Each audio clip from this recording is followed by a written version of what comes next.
Hoy tenemos sobre la mesa un tema que, bueno, parece sacado de una novela histórica de las más oscuras, ¿eh? Totalmente. Vamos a hablar de una época del papado conocida a veces como la pornocracia o, más académicamente, el saeculum obscurum, el siglo oscuro. El siglo X, sí. Una era de papas impuestos por familias nobles, acusaciones de asesinato, de inmoralidad, en fin, un auténtico caos. Y claro, la pregunta salta sola. ¿Cómo una institución que se presenta como de origen divino pudo caer tan bajo? Es la contradicción fundamental que desconcierta a cualquiera que se acerca a este periodo. Y para analizarla, hoy la fuente es cuanto menos inesperada. No son crónicas de la época ni tratados de historia al uso. ¿Ah, no? No, son unos anexos de un informe reciente de Civic ODM, y es importante saber qué es esto para entender su enfoque. Sí, porque el nombre de entrada no nos dice mucho. Exacto. Civic ODM es un observatorio de doctrina y moral. Su objetivo no es hacer una crónica histórica de los hechos, sino interpretarlos desde una perspectiva teológica. Ah, vale. Buscan entender cómo estos eventos, por muy escandalosos que fueran, encajan o desafían la doctrina de la propia Iglesia. Es un punto de vista muy particular. Entendido. Entonces, el reto que nos plantean estas fuentes es atrevido. Nos proponen mirar a la cara a uno de los peores momentos de la historia del papado y ver si, paradójicamente, en lugar de ser la prueba definitiva contra la fe, podría ser, bueno, todo lo contrario. Una misión casi imposible, se podría pensar. Desde luego. Completamente. Y sitúan el inicio de esta etapa en el pontificado de Sergio III en el año 904. Desde el principio, los documentos de Civic ODM ponen sobre la mesa la que será su tesis central, la clave de todo su argumento. A ver. Insisten en que es vital hacer una distinción. La oscuridad de esta era, dicen, no fue una crisis de fe o de doctrina, sino una crisis profunda de moral y de poder político. Vale, esa es la gran línea divisoria que proponen. Pero, ¿en la práctica se pueden separar tan fácilmente? El Papa no es un rey cualquiera. Se supone que es el custodio de esa doctrina. Claro. Si su moral está por los suelos, ¿cómo no va a afectar eso a su función? Suena a querer compartimentar algo que en la realidad está, pues, unido. Esa es la objeción más lógica, y los textos la afrontan. Para entender su argumento hay que mirar el contexto. En el siglo X, el papado no era solo una institución espiritual, Era un poder terrenal. era un poder terrenal en Roma, y las familias aristocráticas como los teofilactos o los crescencios luchaban por controlarlo como si fuera un trofeo más. Un papa era un peón o un rey en su tablero de ajedrez. Entiendo. Lo que argumentan las fuentes es que la corrupción venía de ahí, de la instrumentalización del cargo. El problema no era la doctrina en sí, sino los hombres que eran elegidos por motivos puramente políticos y que a menudo pues, no estaban a la altura.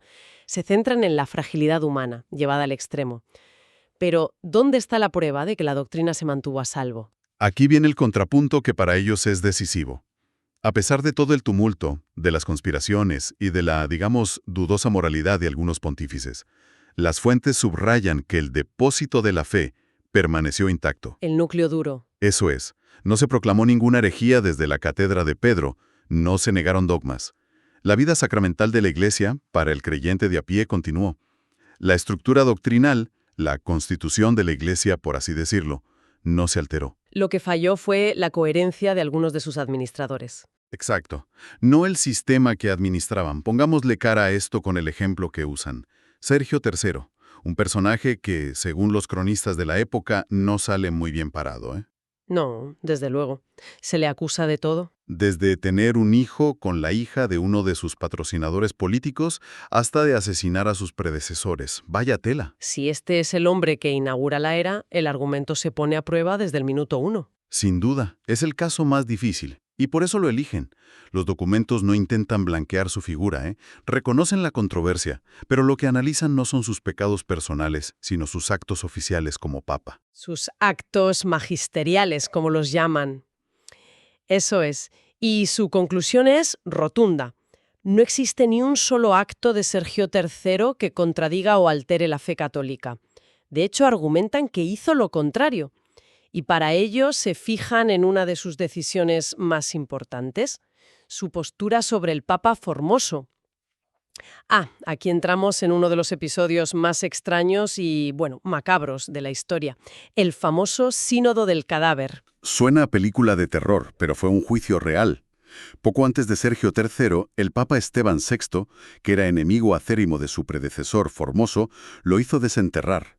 Increíble. Vistió el cadáver con las vestiduras papales, lo sentó en un trono y lo sometió a un juicio. Lo condenó, le cortaron los dedos con los que bendecía y arrojaron su cuerpo al río Tíber. ¡Qué barbaridad! Una locura que tuvo que provocar un cisma y una inestabilidad brutal en Roma. Total, una auténtica salvajada. Que, cuando llegó al poder, una de sus primeras acciones fue anular por completo el Sínodo del Cadáver. Tenía sentido. Declaró que el juicio era una farsa y rehabilitó la figura de Formoso. Y aquí está el punto clave para las fuentes que analizamos. Esto no era solo una cuestión de limpiar un nombre. Había algo más. Mucho más. Al hacerlo, estaba validando todas las ordenaciones de sacerdotes y obispos que Formoso había realizado. Estaba restaurando la continuidad sacramental.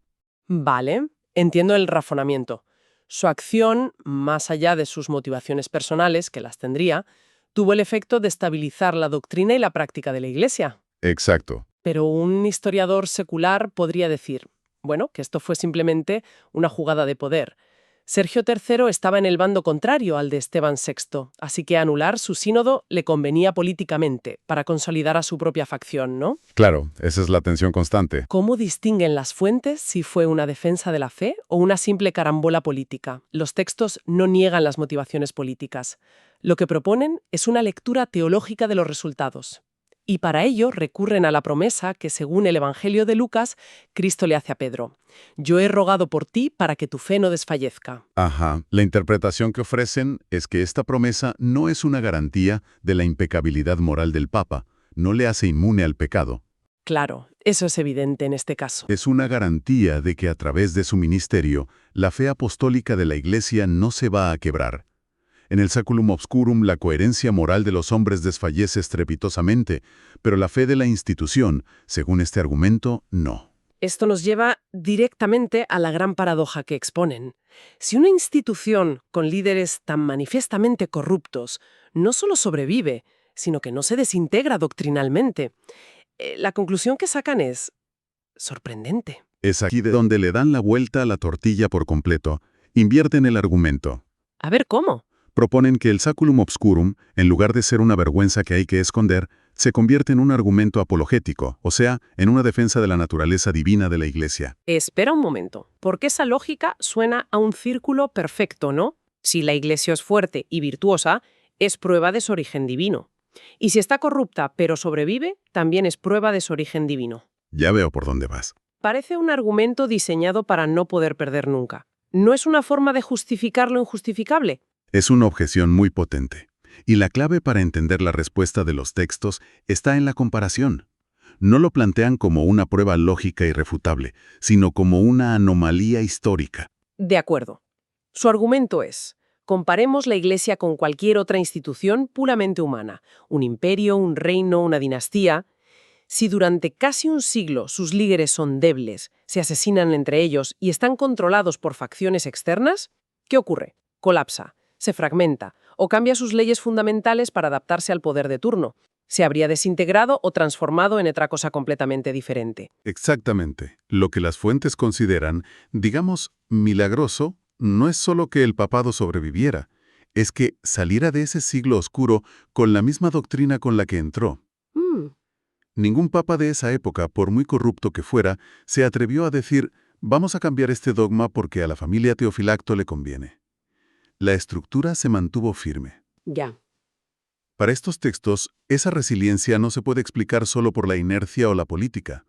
Apunta, según ellos, a que la institución se sostiene por algo más que la virtud de sus miembros, la fidelidad a esa promesa de Cristo. De acuerdo, aceptemos esa lógica por un momento para seguir explorándola. Pero si la institución se mantiene por una promesa divina, a pesar de tener líderes pecadores, esto choca de frente con una de las ideas centrales de la propia Iglesia, que es santa. Claro. ¿Cómo resuelven los documentos esa contradicción? Parece un nudo imposible de desatar. Lo abordan de lleno y, de nuevo, recurren a una distinción teológica, en este caso eclesiológica. Explican que la santidad de la Iglesia no es la suma de la perfección moral de sus miembros. Si fuera así, nunca habría sido santa. Exacto.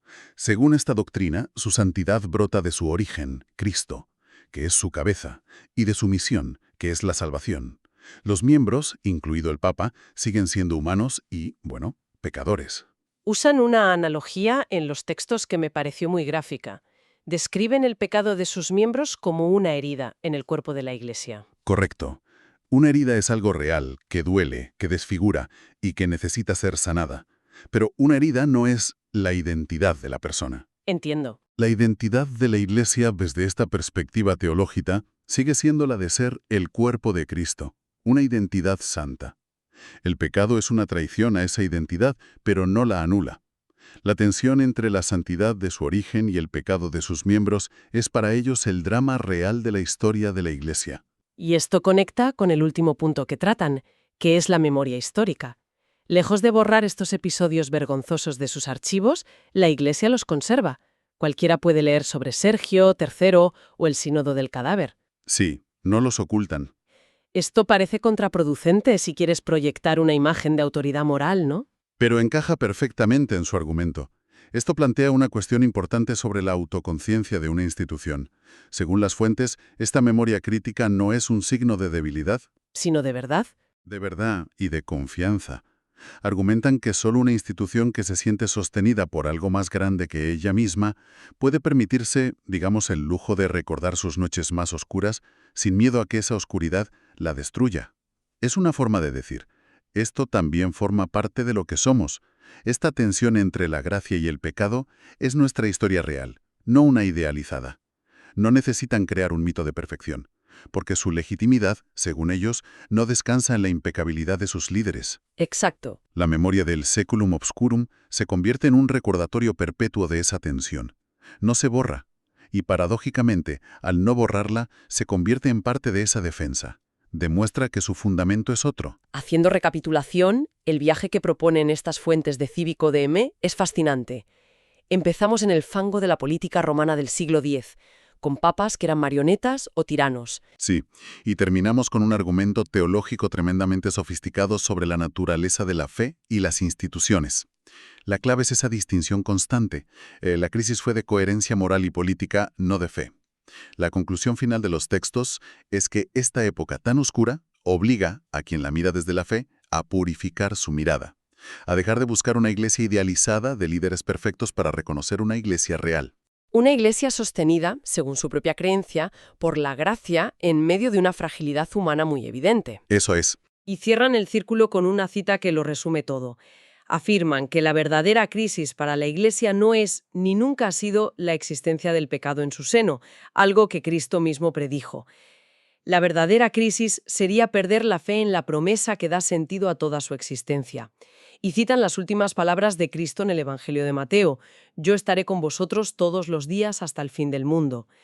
El argumento final es que el Saeculum Obscurum no es la negación de esa promesa, sino una de sus confirmaciones más duras y exigentes, porque esa promesa incluye todos los días. Incluso aquellos que parecen envueltos en la más profunda oscuridad. Un argumento complejo sin duda, provocador y desde luego no apto para una visión simplista de la historia. Y quizás para terminar nos deja una reflexión que va más allá del caso concreto. A ver. Si la verdadera fortaleza de una institución centenaria se revela paradójicamente en su capacidad para sobrevivir a sus peores momentos de debilidad humana, ¿qué nos dice eso sobre cómo evaluamos la integridad de otras grandes instituciones hoy? Ya sean políticas, culturales o sociales. Claro. A menudo buscamos en ellas una perfección humana que es inalcanzable, una pureza de intenciones que la historia rara vez muestra. Quizás la pregunta más interesante no es si sus líderes son perfectos, sino si la institución posee una resiliencia, unos principios fundacionales que trascienden a los individuos que temporalmente la dirigen. Exacto. Es algo en